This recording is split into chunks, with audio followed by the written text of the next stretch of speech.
Oi pessoal, eu sou o Alessandro e tem um tempinho que eu não comento nenhum quadrinho brasileiro aqui no canal. Mas para compensar isso, hoje eu vou comentar uma obra que eu realmente achei espetacular, sensacional, muito boa. É uma das minhas melhores leituras desse ano. Vai estar na minha lista de melhores do mês. Muito provavelmente vai entrar na minha lista de melhores do ano, agora no fim de 2018. E quem me acompanha aqui sabe que eu não uso essas palavras espetacular, sensacional, de maneira leviana. Eu acho que o uso contínuo dessas palavras esvazia o significado delas. Quando eu estou usando isso, é porque esse quadrinho realmente me impactou bastante, eu tive uma experiência grande com ele. Estou falando, né, de A Infância do Brasil. Esse quadrinho foi escrito e desenhado pelo Zé Aguiar, a primeira obra desse quadrinista que eu tive contato, foi publicado originalmente entre 2015 e 2016 como uma webcomic e em 2017 ganhou uma versão impressa pela editora Avec. E galera, essa é uma obra onde, ao meu ver, tudo é bom. Tudo é bom. O roteiro é bom, a arte é boa, a reflexão que a obra traz é importante, é relevante. Deixa eu mostrar a arte para vocês. Pegar algumas páginas a esmo. E quem olha assim vai ver que a arte é bonita. E isso é o que a gente pode dizer quando mostra páginas soltas. Mas a arte funciona muito bem, né? Até porque a arte no quadrinho ela tem que ser vista no contexto da contação da história, né? Isso não é meramente um quadro, né? Isso é uma arte sequencial, ou seja, o passar das páginas é importante para a apreensão da arte, né? E é muito boa, assim, né? Embora, assim, a visão dela parada também é bonita. E a infância do Brasil é dividida em 6 capítulos, um para cada século da nossa história. Século XVI, XVII, XVIII, XIX, XX e XXI. Cada capítulo traz um ponto que fala sobre a experiência da infância. Principalmente das crianças pobres, né? Da infância, principalmente das crianças pobres, nesse século. Ou seja, sei lá, a gente vai pegar, vou pegar aqui um capítulo, né? Século XVII. Nós estamos vendo crianças índias junto com jesuítas, né? Os pais índios dando essas crianças para os jesuítas cuidarem das doenças, educarem essas crianças. E aí essa história, esse é o contexto do conto que vai se desenvolver. Acontece que, embora cada conto tenha início, meio e fim, o álbum, esses contos são amarrados. Esses contos compõem um todo narrativo. Né? Por quê? Porque vários recursos são usados para isso. Daqui a pouco eu vou comentar. Né? Mas o que o Zé Aguiar quer passar aqui é que, apesar da mudança do tempo, né, há elementos que permanecem. Né? Mesmo que as coisas mudem, há dramas sociais que, ainda de modos diferentes, tendem a se repetir. E A Infância do Brasil é uma obra que visa falar sobre a nossa história a partir da perspectiva dos mais frágeis, daqueles que deveriam ser protegidos, daqueles que deveriam ser cuidados. E um recurso para mostrar essa permanência, né, essa continuidade, é um salto temporal feito na última página de cada capítulo, onde vai daquele século, do século que está sendo falado, por uma situação contemporânea que guarda contato com aquele ponto, né? Inclusive algumas situações reais, assim, todas as situações são realistas, né? Mas há algumas que a gente consegue pegar diretamente a referência.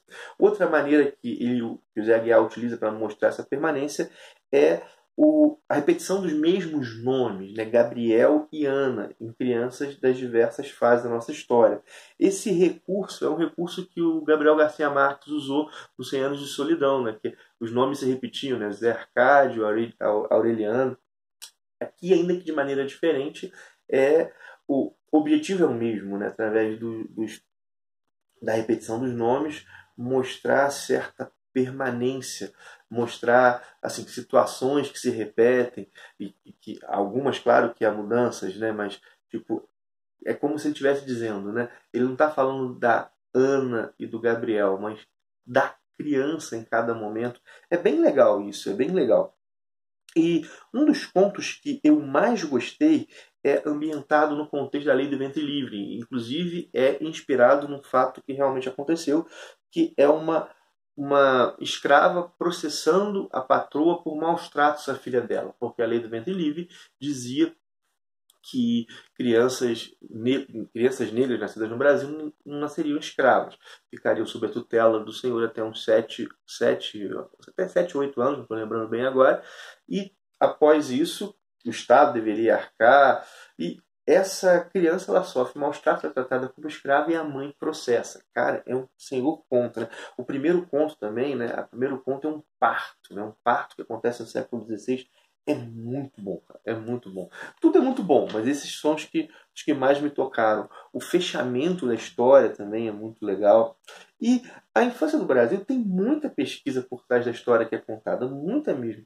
Inclusive, tem um anexo que eu achei muito bacana, que é esse aqui, ó, que é uma doutora, salvo engano, em educação. É isso mesmo, ela é mestre em História, doutora em Educação, e ela escreve um texto de uma página explicando os acontecimentos de maneira bem sintética de cada século. É óbvio que um texto desse pode assim, ser passível de críticas. Mas tal coisa não foi bem assim, mas dentro, dado o espaço que ela teve, acho que ela fez até um trabalho legal. Ela dá umas escorregadas quando ela deixa de falar sobre aquele século, né, e resolve dar interpretações da história, né? Isso, para mim, não era o trabalho que esse texto se propunha. Isso é um trabalho mais para o crítico, né? Não para quem está fazendo está dando as referências para o leitor. Embora, galera, olha só, a história é tão boa que eu estou mostrando mais pontos fracos no anexo, né? Olha só, isso é muito legal. E um anexo que é bacana. Bom, alguns comentários, né, mais alguns comentários para encerrar.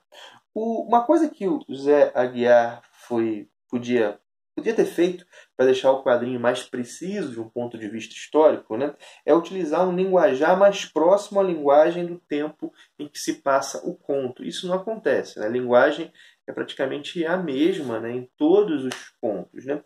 E dá para entender o motivo da opção dele, né? Ele optou por isso para facilitar a imersão do leitor. E, galera, isso é uma opção legítima e que, dentro do contexto aqui do álbum, funcionou muito bem. Fiquei pensando que a infância do Brasil é um ótimo material para usar em escolas. Embora isso aqui não foi pensado como um livro didático, né? Isso aqui é uma obra artística, né? E exatamente por isso se presta a um uso didático até mais interessante assim, do que algumas obras produzidas com um objetivo didático e que acabam fazendo as coisas de maneira mais rala. Para encerrar, né? É uma história que dá um nó na garganta. Realmente dá nó na garganta. E eu digo o seguinte, né? Que pais e mães vão ter uma relação mais visceral com isso aqui. Acho que todo mundo vai gostar, porque realmente todo mundo vai gostar, não sei, né? Claro, alguém pode não gostar, mas quero dizer o seguinte: isso aqui é uma obra para todos. Mas pais e mães vão ter essa relação mais visceral porque podem ver os seus filhos nos Gabriéis e nas Anas que a infância do Brasil mostra, né?